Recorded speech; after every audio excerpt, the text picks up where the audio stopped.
Hello, everyone. I am Ryan Michelle Bathay, and this is a bittersweet day for me because it's the final day of my Paradise podcast hosting duties. So if for some reason you haven't watched the finale, go do that because spoilers.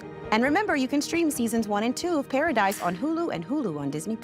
We've got the incredible Julianne Nicholson here with us to unpack that finish and to help us say farewell to one of the greatest all-time villains of villainry canon, Julianne. Yeah, I don't even know where to start. I don't even know how to start after seeing that finish.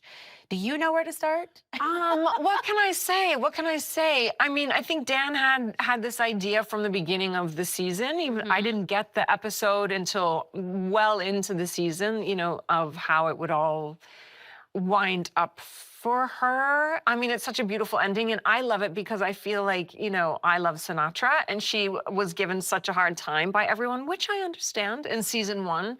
But I feel like the way Dan's written her, like to end her in with like the ultimate sacrifice, felt like a fitting way to say goodbye. And I loved that he gave her that moment. And when I watched it, I cried. Even I knew it was coming, and I was still like, I found it very moving, yeah, to watch this woman go down with the ship. In season 1, when you use Xavier's child as collateral, especially as someone who should know, if anybody should know better, you should know better. And without blinking, without hesitation, you send the worst of the worst after Xavier's child. And I was done with you. And then, when Xavier has the gun trained on you, I was like, well, this is gonna be satisfying, right? It was like, bye, Sinatra. What the fuck did you do? We think in season 1 that Paradise is your, piece de resistance. Yeah, is the end game. But it's not. Yeah. It's actually Alex. Yes. Right? Yes. Which we had no idea about when we were filming season 1. That was what I knew, and it was about Paradise, and she's creating this thing for people when that day happens, which it does. Yeah, and then Dan was like, oh, so while that was happening, also this was happening. And then we, heard about quantum physics and much more of like sci-fi elements, yes, to the world as well. Yeah, which starts. Can you tell us what Sinatra / Julianne thinks Alex is? Because I don't know that we've ever gotten from anyone in this podcast a real what is Alex? So for real. So I don't know really, because honestly, Dan would tell us, the writers would tell us, because for that, and I would just be like, okay. But it's like, I had like a loose understanding, but I wouldn't want to be tested on it. Okay, so I will not test you. Yeah. But what I will then say is, let's go back to what do you know and what can you help us now that we know how it all ends up in terms of the audience and Alex being your end game. Do you know what you were trying to get, or what the technology was that the professor had that you needed to? Right, that I needed for Alex. So no, there's those scenes, right, with Dylan in the first couple of episodes where he's with that professor, and they're like, I think they're building something, but I don't honestly. I just like, okay, that sounds good. I don't know what that means at all. I don't know what that means. But you knew that you needed it in the bunker. I knew that when I needed, you try to get this guy, when you meet Billy Pace for the first time. Yes. Right? We need this to go forward. Because also, as the guy said, when the shit hits the fan in season 1, and the world where you find us, and the world is like, apocalypse out there. And then, as the doctor tells us, or the guy that I speak with in episode 3, where he's like, okay, then the sun comes out and things start growing again. And you think, but then it becomes even worse. And like oceans freeze and the sun goes black. And so it gets even worse than what initially happens. Anybody still around for that will wish they died on the very first day. And so we need Alex to sort of help the world. That's right. He does say that. There's that one, and it's just one little sentence, and he's like, just when you think it's safe to go back in the water, basically. Yeah, exactly. It's far worse. You're gonna wish that you just died on the first day because you think it's, oh, look, the sun's coming out and we can eat this plant and this, and then it's just gonna, then it just gets, it like doubles down, and there's no oxygen, and it just gets worse. Wow. So Alex is gonna help with that. Okay, Alex is gonna help. We know Alex is gonna help with that somehow. And listen, I take everything back. Everything you did was you're just trying to save the planet. Save everyone you can. Yes. Sinatra's a good little girl. Exactly. She's just trying to do the right thing. Just trying to do when everybody else has done the wrong thing, you know what I mean? Really, at the end of the day, like that's the flip side of this whole thing, is that everyone else has done the wrong thing up until this point. And you're left Sinatra's the one billionaire who's left holding the bag. Yes, for sure. Right? Yeah. Because even in those the bunker, other fools aren't doing anything, sitting around the table. And we don't even know who they are. Are they even billionaires? They don't count. You know. That's what I think. Yeah, I don't think. I think there was like maybe one or two world leaders, maybe a king, a queen. Who cares? Exactly. So what? Who cares? We got Sinatra, the leader of the free world at this point, you know. And what you're trying to accomplish in terms of trying to make it seem like none of this ever even happens, even if Paradise was able to maintain itself, it still couldn't last whatever the worst part that we know is that the guy says is coming. Yeah. Even Paradise couldn't have withstood that. Yeah. You know? Yep. So we spent all of this time, I spent all of this time just being like, when is she gonna get her justice? Yeah. You know? A lot of people shared your feelings. Right? Because it's like you're just so focused on your own rightness, no matter who gets hurt, right? And then there you are, the world's falling apart, and all you do one thing, you literally just, you go. And then, and my heart is like, but I love her. I didn't know until this moment. Sinatra. I was like, I've loved her this whole time. I felt like, in those movies, where like, it's like, what is it, Gone with the Wind? She's like, it's always been you, Rhett. I felt like that. I was like, it's always been you, Sinatra. Oh my God, that's so funny. I just felt my heart broke. And I just want to go back to that moment because, I mean, obviously you're not playing that, but do you think it's because you love Sinatra so much that we're able to have that moment where we fall in love with her again at the bitter end? I don't know. Maybe I do love her, and I felt like those last moments where she's made the decision. I really felt her, like her humanity, like when she says goodbye to her daughter in the car, and like she knows that she's giving it all up, but nobody else around her knows, right? So she says goodbye to her daughter, and she knows this is the last time. And then she knows she's gonna say that to X, but he doesn't know. And it's all these moments of saying goodbye that people don't understand what she means by like the ultimate goodbye. Yeah. And I found it, very, it's the ultimate sacrifice, right? So. When Alex tells you you're going to die, do you believe it? I think she's just receiving the information, actually. I think it's like, she doesn't know what to make of it. Okay. It's sort of confusing, but like, she knows that, Alex is all-knowing. Yeah. So it's sort of like making sense of that, what that means. It's more just like receiving the information, which I find interesting because, sometimes I feel like when you're acting, when you are given like information like that, big things, like the impulse is to like respond. But it's actually when we receive information in real life, sometimes it takes a minute. You have to process it. And there's any number of ways you can respond, and none are the right way. Like it's just how you do. I think when I look at Sinatra, I wonder, at some point, she finds peace. Yeah. And my guess is that it's before the moment when she turns to X. What do you think? Am I right? Does she find peace at some point? And when is it? Yes, she finds peace when she realizes that, or believes that her son lived his life in an alternate timeline. It just made it all worth it.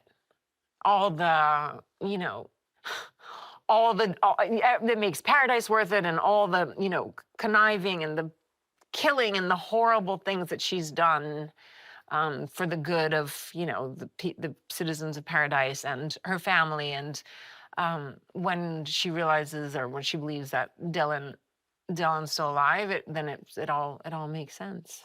I want to ask about a moment that's kind of hasn't plagued me, hasn't bothered me, but it's just been like a nagging. I can't let it go. And it's the moment where she's talking to her husband, and you have this very matter of fact, and it's not, you know, a lot of times when you watch a couple who've lost a child, right? And you watch them, and I don't think anyone really watches it in real life, you know, because it's too tender.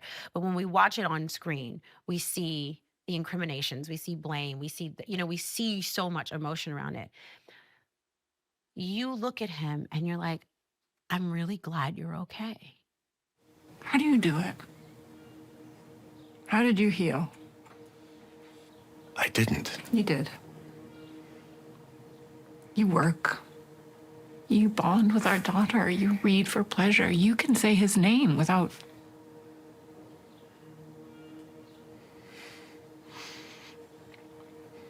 You're okay. So are you. I don't think so.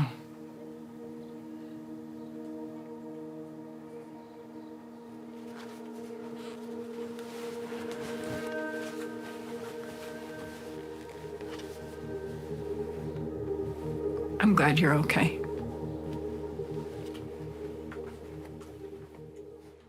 And we see a person who's able to be okay for whatever reason, and you profoundly not being able to get past that moment and past the grief. And I kind of wanted to talk about that because I feel like it's almost like she's been so isolated in her grief because everybody has seemingly moved on. I think that's just a particular thing to her. I think people respond to something so awful like that in different ways in their own time. And I think, as you said before, like how lonely she feels in various moments. And I think that is so lonely making, even though she's also projecting, like she doesn't know her husband's like in her. Yes, it's okay to her. To her, it seems like he's okay. But he even says, he's like, I'm not okay. So she is partly glad that he's okay. And I think she's also furious about it because it doesn't seem fair that she's not okay and that she carries it with her in every moment of every day.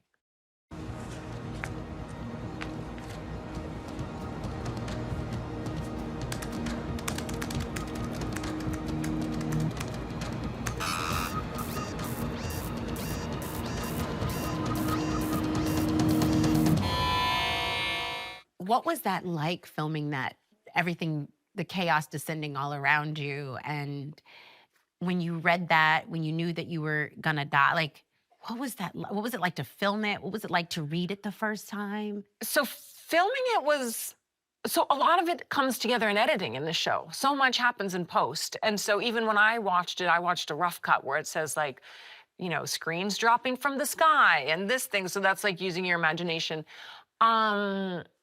I'm going to be very honest with you. So like when I read it the first time, like she dies and then I'm like, why is there still 10 more pages? Why is the show still going on? That's like my ego. Just share a little bit of that. But of course it's not just Sinatra's story, but I was like, oh, I see. There's still more story to tell, but she's dead. I feel like the show's over. Yeah. But actually, I mean, I love how Dan did that, and I just thought it was so moving. I loved the idea. I think he might have even told me that was coming, or an idea that he had at the end of the first season, and I loved it. Just like her making, as I said, the ultimate sacrifice, and the visual of the whole thing collapsing, knowing that she's in it, and you know, because her family realizes she's in there. Tim's like, where's your mother? And they look back in, and then it's like things are starting to collapse. So we know what's happening. I think we also have to make sure that we know Sinatra did not cause all of this, right? Because it's easy to blame you for like the end of the world because you're so responsible for these 25,000 people. But the end of the world was coming, like regardless of whether or not Sinatra had anything like. And I'm barely in episode 7. So I'm like, So it's really not her fault. Not my fault. It was not every day that you get to do something that people love to love. And not love to hate and not hate watch, right? Because we know that's a part of what we do. Yeah. But it's also to have something that resonates with audiences and resonates with their hearts, but then also you get the fact, you get to know that you're also making a good show. Yeah, it was so You nice. know? Really special. It is really special. And you make it very, very, very, very special. Thank you for being our Sinatra. We could not have had Paradise without you in every sense of the word. Thank you. You know, literally. Like, and I don't, just seeing the character evolve and come to life. And like I said, her humor, you know, like, I was like, well, why is she so cheeky in this little, I'm like, you're like, the world's falling apart, but I got secrets. Yeah. Like this. Well, on that note, and all of the fine moments you've given us, thank you so much for being here. Thank you for being here not once, not twice, but 3 times on this official Paradise Companion. And most importantly, for everything you've done to make this series so special and make it sing. It's just been really extraordinary to watch. Thank you. Thank you so much. We appreciate you.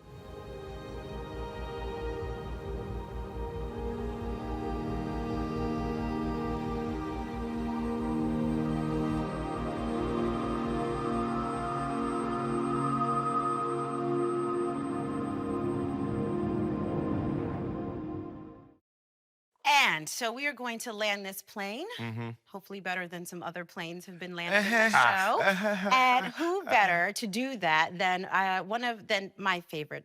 Are you my favorite? You're sometimes my favorite person. Agent Xavier Collins. You like the kids more than me, but that's okay. That's not always Totally true. And I like the real mastermind behind the bunker. This is true. The living legend, the one and only, our showrunner, Dan Fogelman, and he's appearing via Disney's own quantum technology. It's quantum technology. Disney. Yes. For that ass. What's up? Yes. There's so much to unpack about 208. So I do much. not know how you got to where you were going. You got there so incredibly, like, seamlessly and beautifully and but also, like, I was like, I don't think I'm gonna make it. Like, like there's always that moment where when you're writing it, like, how is it that you make us feel like we're not going to make it? Well, I mean, we have really good writers, and some of this stuff is so outside of my purview and bandwidth that, I mean, we're talking about, you know, mountains collapsing and end of the world and quantum computers and all this stuff. So Sterling knows, and you know, Riley, like we have incredible writers who they dug deep on quantum computers in a way that I would not have been able to do. I mean, so many times our writers would sit me down to try and explain to me some of the machinations of the computing, and I would be like, yeah, I was kind of like Marsden in that second to last episode, being like, dumb it down for me a little bit more. I need to. So I actually have a friend who is like a real heavyweight, like gazillionaire tech guy, and I've actually been vetting all this stuff that my writers have been coming up with through him, and he's been really giving us the thumbs up all the time. He's saying, who's doing this for you guys? They're getting it right. And Really? Yeah, and so I like to take credit for it, but it really is the writers, especially when it's the parts of it that are less me. I thought until just now that you made up quantum computer. I was like, that is so creative. I didn't know that was a real thing. Tell the reaction that you had when, I don't know if it was 7 or 8, when you saw Sinatra meeting and hearing her son's name? What reaction was it? Because I was like, Dylan, who is Dylan? I said, is that the dead baby? Who is Dylan? And then he said, like, and then he said Alex. I said Alex. I thought Alex was the woman in the bed. Alex is the woman in the bed. Who couldn't move. Alex is the woman in the but bed. He killed that woman in the bed. He gave her the little injection and was like, I'm That's ready. And then he correct. said, and then he was But like, then make it quick. But then she But said, that's 207, sorry. she said, hi, Alex. Like at the end of 7 into 8. Hi, Alex. Yes, I know, because she's creepy, but I was like, is Sinatra just being creepy? Like, who is this creepy lady talking to? Is she talking to a dead lady? I thought you guys were gonna pan and it was gonna be Alex and the, like, I said, it's a zombie apocalypse now, y'all. Oh my God. I'm still shaking. I'm still not quite sure that I'm gonna make it. I'm gonna leave here and go to therapy, not Xavier Collins therapy, What you real talking about? therapy. What do you mean? What is Xavier Collins therapy? What does that mean? What do you think it means? When you introduced your wife to your therapist? Oh. Dr. Tarabi, this is my wife, Terry. Terry, this is my therapist, Dr. Tarabi. Hi. Hi. It's so nice to meet you. Yeah, you too.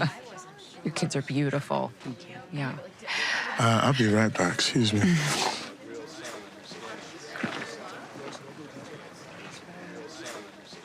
Did you like that, Ryan? Did you like that part? I was, like, know. thinking I did not like it. I was Why not? like, because you was like, we need to What, be did I talking about- lie? Did I lie? Excuse me. That she is my therapist. What was I supposed to say? The jump off that I hooked up with the one time because I thought Yes, my wife was deceased? That's exactly what you were Why would I supposed do to that on say. the first time that they meet each other? Why would I do that? It's Why called would I do radical that? honesty. Are you kidding me? No, child. You I shouldn't would have host- told her. I you told her. I shouldn't was host yelling and this. scream. Nobody should do that on the first time. No, my point is that it was the jovialness. Oh, this is my therapist. I was like, you are damn lie. For me, it was the quick exit. For me, it was that he's immediately like, I'm gonna go over here right now. And he just leaves the two of them there. And I was like, They may In the want to world get to of know Mount each Interest other. exploded. Like you were like, I'm not gonna let you out of my sight for another 10, 20 years. I just walked around the except corner. when I introduced you I just to the walked jump around the off. corner so I could see the man with his baby. There was a Hey, long listen, corner, I've been honey. watching this baby for a long time. I got to make sure he know what he doing. She looks like her. She certainly does. Does she have a name? I've been calling her Annie's baby.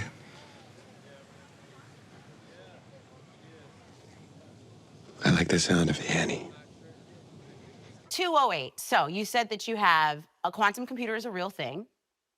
Learn that right Yes. now. And where do you, when you say this is outside of your wheelhouse, but would you say that sci-fi is outside of your wheelhouse? And was this something that, because again, when we see season one, we think none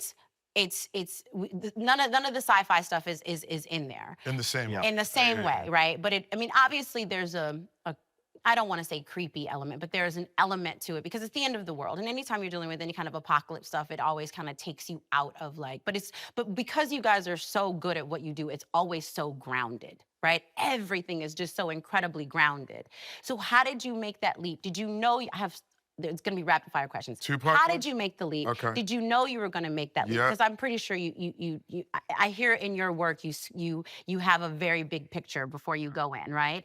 So obviously you knew you were making the leap, but how does it feel does it feel like you're pushing a boundary in your own work, or this is something that you've always wanted to do in terms of bringing that element? yeah, I mean, I think in terms of what we knew, I think I always know the big picture, like the 1,000-mile away view of the television show. And so when you start there, and I think we also knew that, Sinatra was going to have a bigger plan than just getting everybody underground. And so that led us pretty quickly to, quantum computing, like intensive AI quantum computing that can kind of stretch the boundaries of the fringe of science fiction and where AI and quantum computing could go. And that take you into a very science fiction-y place. Yeah.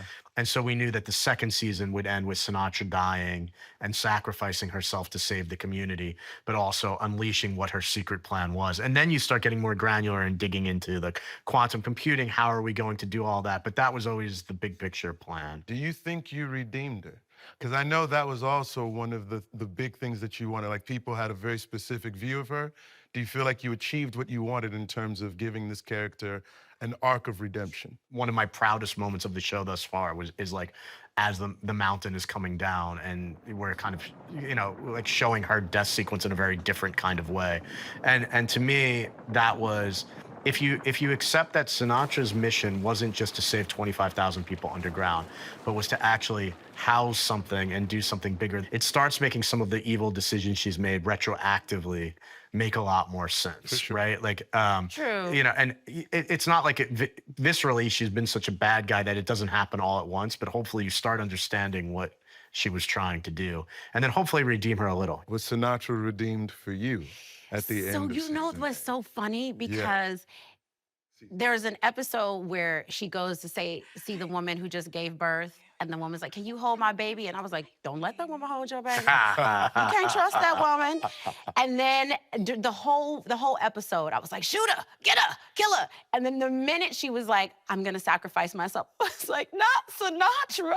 The only way to close the doors is from inside control, which means whoever activates them has to stay behind and go down with the ship. Agent Collins, it's been a pleasure. And you know where the turn was for me? When she says, "Not my finest moment." Yeah. I was like, Talking to when she was talking to you, and you were like, "You remember when you had my baby and you were gonna kill my daughter?" And she was like, "Yeah, facts. Not a good look." And I was like, "Okay, That's all it took. that's all it took." I was like, "Okay, girl, I like you." Our last meeting was so fraught. You mean when you thought you killed my daughter and almost blew your fucking brains out? Not my finest hour. You know when I really like her is it's you know, you think about this character like has had the weight of trying to do something massive that she can't tell anybody about. Yeah. And so you kind of you relitigate some of the things she's done, but it's been this burden that she's been carrying, and she lost a child. I mean, she was so likable, like she was so not likable is not the word, but you felt for her when you were in the episode where she was losing her child in the second episode of the series. Yeah. And so it was born out of that, and then this quest to kind of save the world. And for me, like after that moment where she sees Dylan and she goes home to her husband, and like Julianne is always like she's so great, but you never get to see her really light in the show, like really light. And when she's kind of giggly with her husband and they're like gonna go into the bedroom together, and she's like, "I think our son is okay. I think everything is gonna be okay." Like she's finally like taking that burden off her shoulders a little bit. She thinks it's working, and you're like, "Oh, there's like the real version of her that we haven't seen since the bar in episode 2 where she met her husband." And I thought it was such a nice color to see on her before the end. You okay? I think so. Okay. I can't explain it, but I think Dylan is too. I wouldn't quite use the word redemption, but I think that there was an understanding and, as an audience member, a true sadness, right? It wasn't like we were happy to see her go. I was like, ugh, like I would have, you left us wanting just enough. I was like, I could have had 7.5 more minutes screen time. So back to the sci-fi of it all, because you allow yourself to go into all of these different genres as a writer, as a creator, as a mind, as a thinker. How do you feel like you give yourself permission to do that? And and is it just because at this point you're like, you know, I mean, you dance, so you can do whatever you want, but not everybody, even when they are the Dans of the world. Yeah. Like that's my inner voice for you. The That's Dan, good. you're a Dan, you know? Very But nice. even when you are a Dan, you still, the world doesn't always still just give you permission to move outside of what they think you are and what they think you should write. Well, I think part of the good news about not being in front of the cameras is there's no real expectation of what people expect from you because nobody knows who you are. And I think that early in my career I've always just found it interesting. If I have the ability, I wouldn't want to go.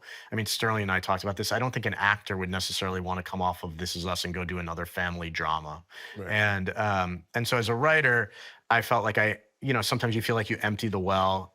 Sometimes I've never quite felt like I have a genre that I love more than any other genre. Like I love a good dramedy, obviously. Like my favorite scenes, even in Paradise, are going to be the scenes between two characters, when they're having a bromance or a love, like kind of a like those are always going to be the things that really get me. So I like all these genres. And so my thing is it's fun to go and attack them and then hopefully bring the thing that you do intrinsically into that genre. Like, this is a, post-apocalyptic thriller and a sci-fi show and all those things. But I think hopefully people are really drawn to the humanity and the heart inside of it and inside of the relationships. And so that's been fun. I started out doing animation, and it would have been really easy for me to stick with that. Tell them what you did, Dan. Tell them the stuff you did.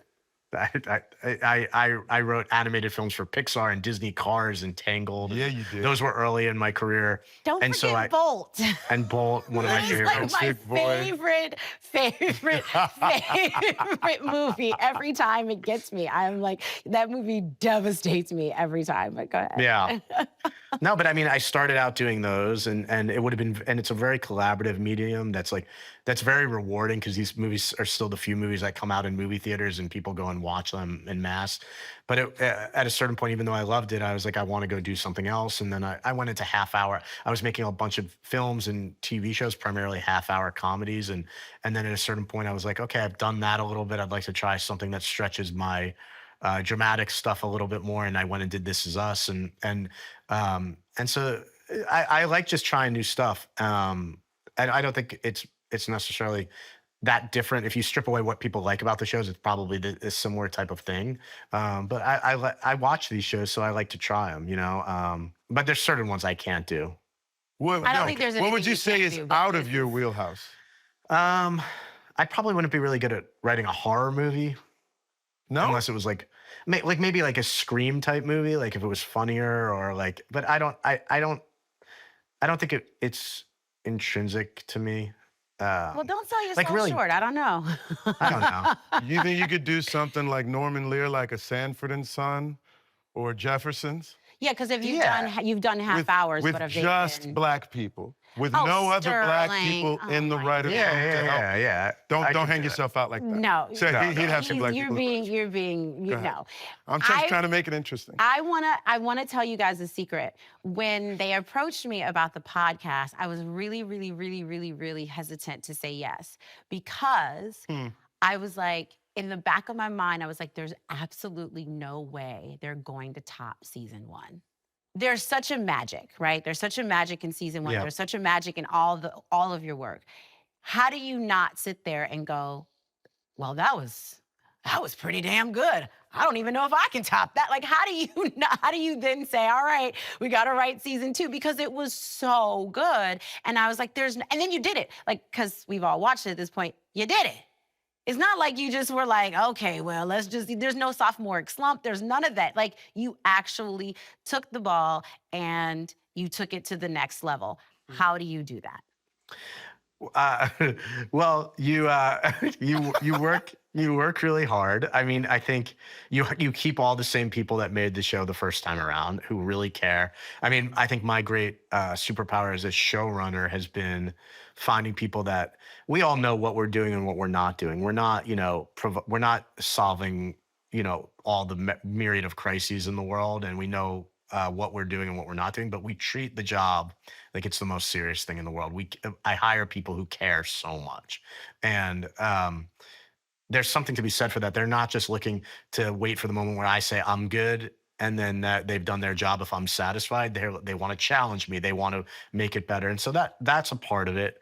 I mean, when a show, we're also aware that, even though Sterling and I have had 2 in a row that have done it, you don't get the opportunity where a show crosses through a little bit into the culture a little bit, where people are actually watching it and talking about it. So when you hit that, you want to, there's a responsibility to serve that and to keep serving it. I mean, on this particular show, we took some real chances. I mean, it's a different show in the second season than it was the first season by the nature of where we go.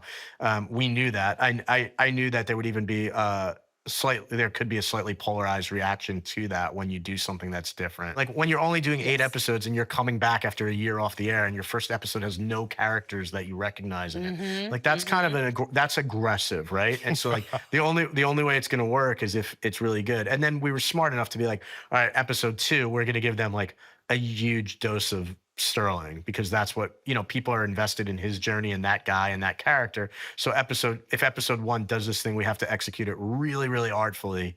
And Shailene and our crew and Thomas did that. Wonderful. And then we're like, in episode 2, we're going to give them, and I've told Sterling this, like, we're going to give him action adventure Xavier, and we're going to give him like romantic comedy Xavier in the same episode. So there's a very strategic plan to how we do things. Like, and then episode 3, we're like, you know what? They're going to be missing the bunker. Yeah, man. And they're going to be missing those characters. So we're going to give them a huge dose of that. So hopefully those 3 episodes will give everybody the full, the poo-poo platter of like Paradise. Here's another thing that I would say to your question that Dan did not say. I think both with This Is Us and with Paradise, he has a set number in his head of episodes, and he has an end point that he's building to, where I think a lot of television is meant to be open-ended and just sort of keep it going as long as possible. Dan has a story in his head that he wants to tell, and I think because of that, each episode gets to build upon something, and there's very little filler. So, there's only 18 episodes on the network show, only 8 episodes on this show, and each one moves the plot forward in a very real way. And I think because of that, Dan, that also might be, if I may, part of the secret sauce to your success. And those two in particular. Yeah. And on Paradise, what's been neat about it is having even less episodes than we had on This Is Us. It allows me to, with the writers, like sometimes move up stuff without fear of running out of story and challenging it. So like, as an example, in this season, like, I don't think we were really planning on having Jane kill President Baines in the 3rd episode, which is ostensibly the first episode back in the bunker city.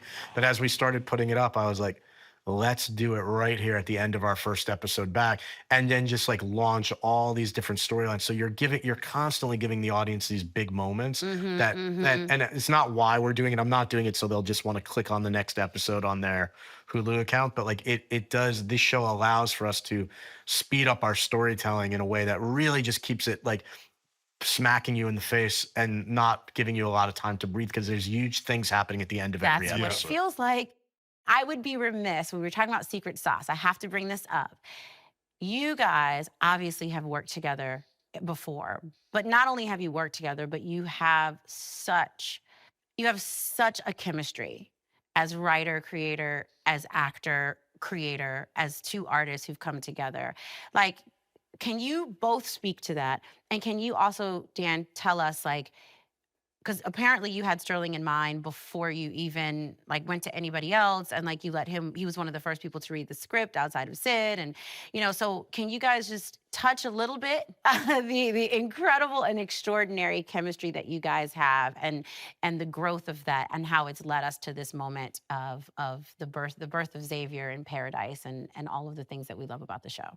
I think Sterling and I have been asked a lot about this on Paradise because it's our second back-to-back kind of TV show together. I mean, I think it starts with a lot of trust and respect of each other's skill set. I think, like, for me, we have very little conversation about Sterling's performance or the scripts. Like, I think there's a lot of trust on both of our ends, where it's like I hear him in my brain as I'm writing so much, and you hear his voice, Sterling. As Xavier, do you hear him Sterling over your shoulder going, "That's good, Dan"? No, not that. I hear him reading the words, and I'm writing it. I'm writing it in his rhythm. And I think at the beginning of Paradise, I was probably more writing, Sterling, hearing a darker version of Randall, and then within an episode of seeing him doing it, now I have his voice as Xavier, and it happens very quickly for me like that.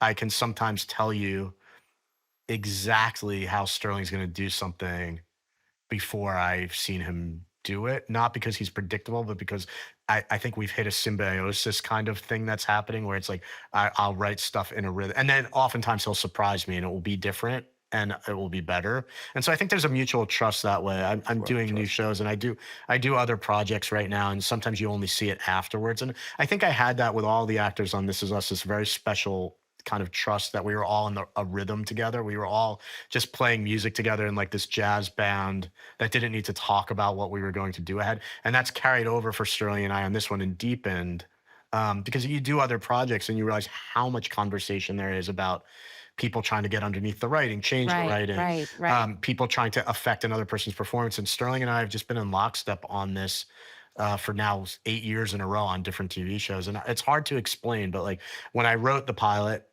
I heard him.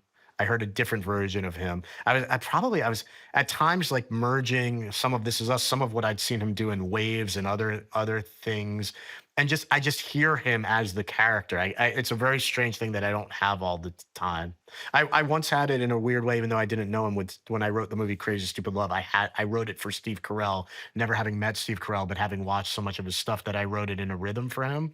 And I once did a movie with Pacino similarly, and I think Sterling like inhabits a space where your writing can kind of guide him, and then he can guide the writing, and it's a very natural relationship of trust. I cannot believe what you pack into each episode. I cannot believe what you've packed into this season. I am, it's like we get to still have great television and storytelling at a time when sometimes it feels like we're not getting that. So thank you as an artist, thank you for the season 2, episode 6. Thank you for allowing me to not only be here, but to join and play in the play. Oh, thanks, You did great. No, for real. You were wonderful. Coming from you, that means a lot. When you asked, like, you said, Jane, what have you done? I was like, oh boy, that was good. That was good. Well, I'm thank you for your time. I know that you're writing this, the surprises, and you made it happen. And thank you for taking the kids to school this morning. I did take the kids and coming. And thank you guys for joining us. I have had an incredible time getting to chat with my paradise, and I really do hope that you enjoyed being here with us as much as I enjoyed being here with all of you. Paradise, the official podcast, is now streaming. And stream Paradise on Hulu and Hulu on Disney+.